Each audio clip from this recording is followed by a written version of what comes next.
Headline Country starts right now. Hello everybody, I'm Stormy Warren, and as Keith mentioned, this is Headline Country, where we kick off this week's show with yet another trip to Washington, D.C. Last visit, we caught up with Brad Paisley at the White House. This time, it's Brad's duet partner and fellow guitar slinger Keith Urban who gets our attention. Keith has been busy churning out the miles on his current Escape Together World Tour, a tour he says is a reflection of his own life these days, where balance is the key ingredient, both at home and on the road.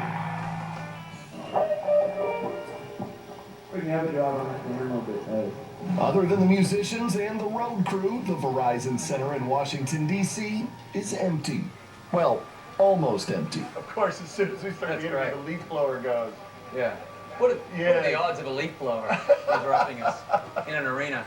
And the quickest way to end an interview. Yeah. It has a dual purpose. Keith looks like he's done with this interview. Turn on the leaf blower. Yeah. I didn't give the escape word, bananas. Right. Yeah. I really like bananas. Bananas. Oh, God, weird. While most touring artists crave the 2 hours a night filled with screaming fans, it's actually the late afternoon sound check where Keith Urban truly begins the connection with the crowd, hours before they even fill the seats. I'm usually up for doing a long sound check. I like to get a feel for where we're going to play too. You know, if you come out 9 o'clock at night, it's not really the time to be experiencing the place sonically for the first time. And they all sound so different. And unfortunately, some of these places are just built for sports. Yeah. And they don't sound so good. So I like when we can get in and try and tweak a few things in the afternoon. If the tweaks work, a few hours later, Keith will make the most of what the crowd brings to the equation, an equation based on balance. It's much easier to be spontaneous if there's a sense of what we're going to be spontaneous within.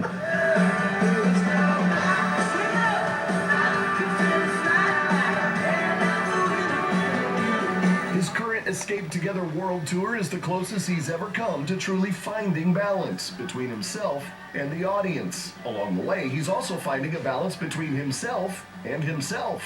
This has been the most enjoyable tour for me because of the schedule of being able to go home for a few days, every few days. We're only out for maybe 3 days at a time and then home for 3 or 4 days. So, you know, the show always feels, I'm just excited to play.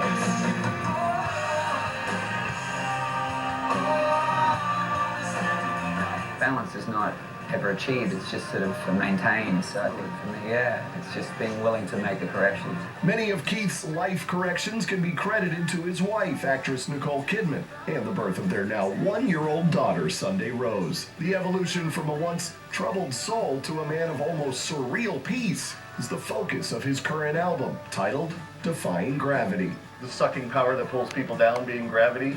Yeah, well, I think it's tapping into the human spirit, really, is what it is. And of course, that's love, but it's also, for me, it's also faith and hopes and dreams and visualizing and wants and even like passion and ambition and drive and determination. I mean, for me, all those things are not beholden by something as spiritually irrelevant as gravity. And so I guess it's the power of the human spirit is really what the record's about. Great, you summed all that up in 2 words. Yeah, kind of. Nice work.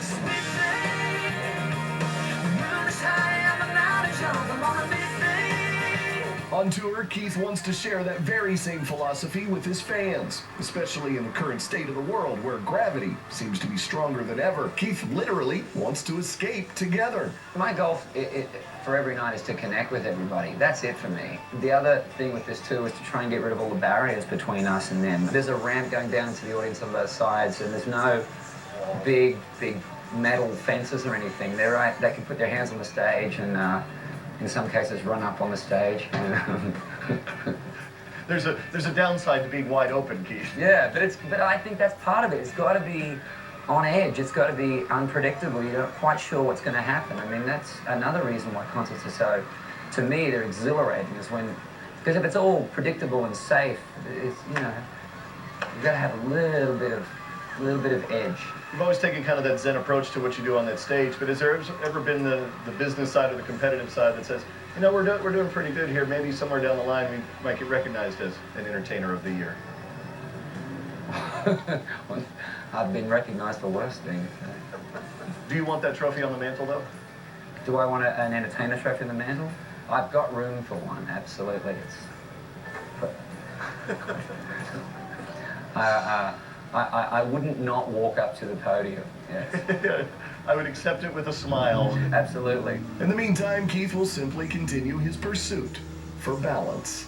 At the end of the day, it's about honesty. If you write honest lyrics that people can relate to, you really sing from the heart and be true. I think that's the spirit of it. I'm very grateful that I have been playing as long as I have and get to keep doing it.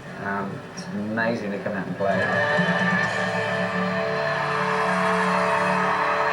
In the 15 years we've been watching Keith's career, this is by far the most mellow and happy Keith I've ever seen. That balance thing seems to be working. We'll be right back.